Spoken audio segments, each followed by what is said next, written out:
wabarakatuh. Perkenalkan, saya Ayunda Rihardini, NIM 192410101035 dari Prodi Sistem Informasi kelas Data Mining A.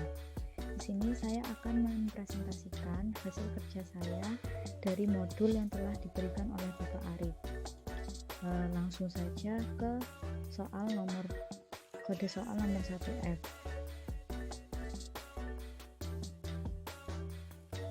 Di sini diperintahkan untuk membuat array 2 dimensi menggunakan NumPy, di mana angka-angkanya sudah ditentukan pada soal.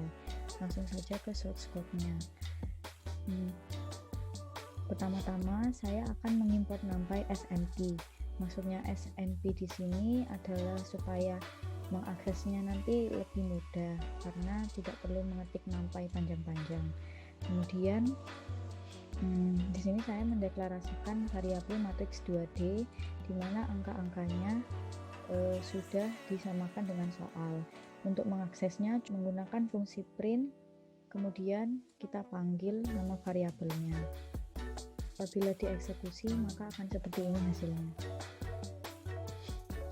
Nah, bisa kita lihat di sini apabila dieksekusi maka hasilnya akan seperti ini.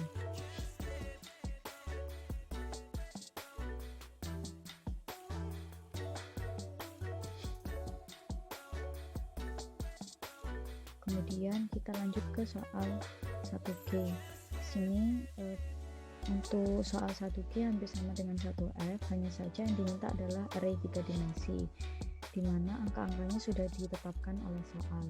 Kemudian kita import NumPy SNP, kemudian membuat variabel matriks 3D, di mana arraynya berisi angka-angka yang disamakan dengan soal. Untuk mengaksesnya cukup menggunakan fungsi print, kemudian kita panggil nama variabelnya yaitu matriks 3 dimensi. Apabila dieksekusi maka hasilnya akan seperti ini. Ya, bisa kita lihat di sini ya. Matriksnya akan ditampilkan. Selanjutnya kita lanjut ke soal 2D. Untuk soal kode 2D kita diminta untuk menambahkan angka 1 pada setiap bilangan di baris ganjil, kemudian ditambahkan angka 2 pada setiap bilangan di kolom genap. Nah, di sini sudah ditetapkan matriksnya seperti pada tabel ini ya. Langsung saja ke source code-nya. Seperti biasa kita import dulu NumPy SNP-nya, kemudian kita membuat variabel matriks di mana isi arraynya sudah disamakan dengan soal yang telah ditetapkan. Kemudian di sini saya akan menampilkan matriks yang belum dioperasikan sama sekali. Fungsinya nanti untuk membedakan mana matriks yang belum dioperasikan dan mana matriks yang telah dioperasikan. Kemudian di sini saya menggunakan perulangan baris dan kolom, di mana for I in range len matrix ini maksudnya adalah I akan berulang sebanyak panjang matriks. Panjang matriks di sini bisa kita ketahui yaitu 1, 2, 3, 4, 5. Len matriksnya adalah 5, maka I akan berulang sebanyak 5 kali. Kemudian apabila I di modulo 2 hasilnya adalah 1, yang mana I berarti merupakan angka ganjil, maka matriks I akan ditambahkan dengan angka 1. Selanjutnya kita ke perulangan kolom, di mana for X in range len matriks I maksudnya adalah X akan berulang sebanyak len matriks I. Matriks I yang dimaksud adalah ini. Misalkan matriks indeks ke 0, maka matriks indeks ke 0 ini berisi vektor 1882. Maka X akan berulang sebanyak panjang matriks I, di mana matriks ini panjangnya adalah 1, 2, 3, 4. Panjangnya adalah 4. Maka X akan berulang sebanyak 4 kali.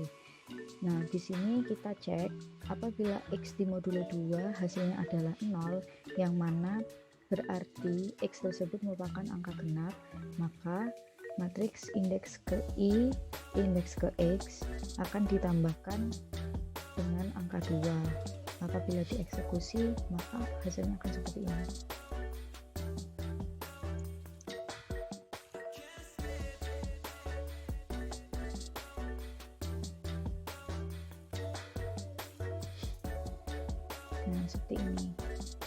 sini kita bisa lihat ya bahwa nilai pada matriks telah berubah sesuai dengan ketentuan pada soal. Selanjutnya kita ke nomor 2E. Untuk nomor 2E kita diperintahkan untuk mereverse atau membalikan sumbu Z array 3 dimensi tersebut. Jadi di sini ada sumbu X, Y, dan Z. Sumbu Z di sini dibalik atau di reverse dan diletakkan di depan. Kemudian untuk source code-nya itu seperti ini. Pertama-tama saya import numpy snp seperti biasa, dan saya mendeklarasikan matriks atau kemudian saya mendeklarasikan variabel matriks di mana array-nya berisi dengan angka-angka yang sudah ditentukan pada soal. Selanjutnya di sini saya akan melakukan print matriks. Gunanya adalah untuk perbandingan antara matriks yang belum di reverse dengan matriks yang sudah di reverse. Kemudian di sini kita proses matriksnya. Saya membuat variabel baru yaitu new matrix, di mana new matrix ini berisi matriks yang sudah di reverse. Untuk reverse sendiri sudah ada fungsinya, sudah ditetapkan fungsinya, yaitu menggunakan kode seperti ini. Titik 2, titik 2, minus 1. Kemudian apabila matriks tersebut sudah di reverse dan dimasukkan ke new matrix, maka new matrix akan ditampilkan dengan menggunakan fungsi print ini. Apabila dieksekusi maka hasilnya akan seperti ini. Bisa kita lihat di sini ya, sebelumnya X, Y, Z. Jadi sumbu X ada di atas dan sumbu Z di bawah. Kemudian setelah di reverse, sumbu Z-nya pindah ke atas dan sumbu X-nya pindah ke bawah. Selanjutnya kita lanjut ke kode 2F. Untuk kode 2F berisi perintah ubahlah array pada soal E menjadi array 2 dimensi berukuran 6 kali 6. Di sini sudah ada hint gunakan perintah reshape. Untuk source code-nya seperti ini.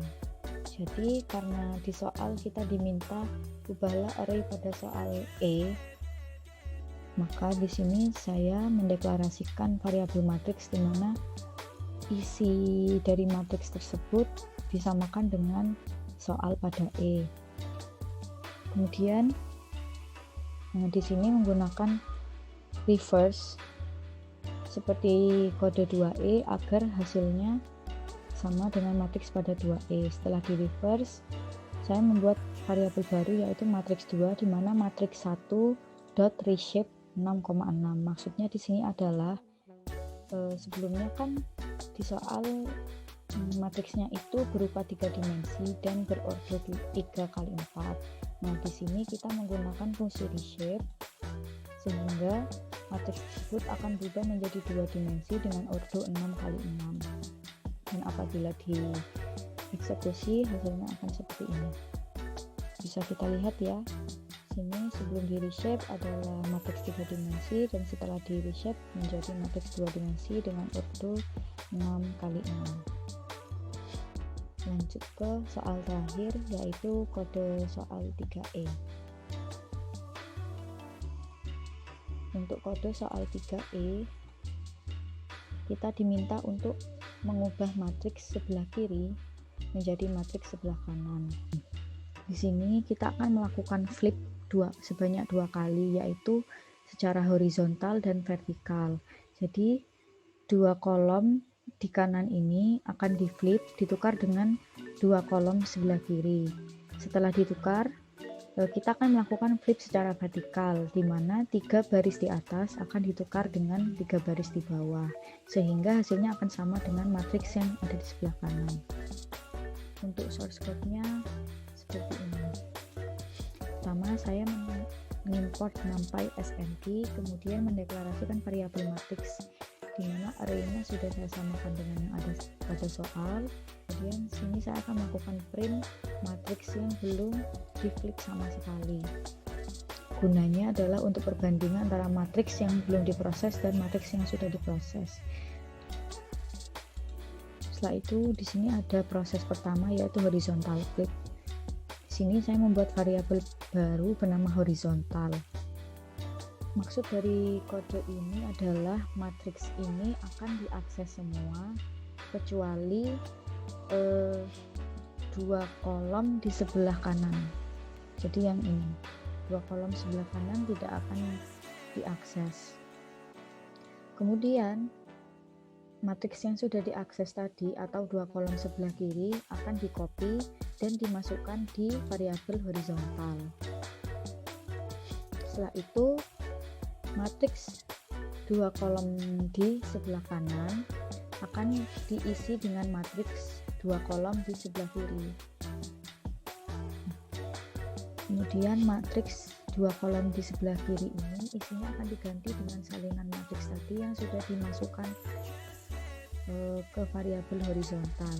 Jadi hasilnya nanti di dua kolom sebelah kiri dan dua kolom sebelah kanan itu akan tertukar. Selanjutnya kita akan melakukan vertical flip atau atas bawah. Untuk logikanya hampir sama dengan yang horizontal flip, bedanya adalah di sini yang di flip adalah 3 baris atas dan 3 baris bawah. Logikanya sama dengan yang horizontal flip. Nah, apabila dua proses ini sudah dilalui, maka kita tinggal print saja matriksnya, dan jika dieksekusi hasilnya akan seperti ini. Bisa kita lihat ya, sini setelah di flip hasilnya sama dengan yang ada pada soal.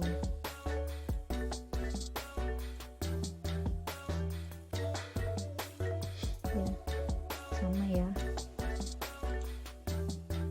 Nah, sekian presentasi dari saya. Apabila ada kesalahan dan kekurangan, mohon maaf yang sebesar-besarnya. Wassalamualaikum warahmatullahi wabarakatuh.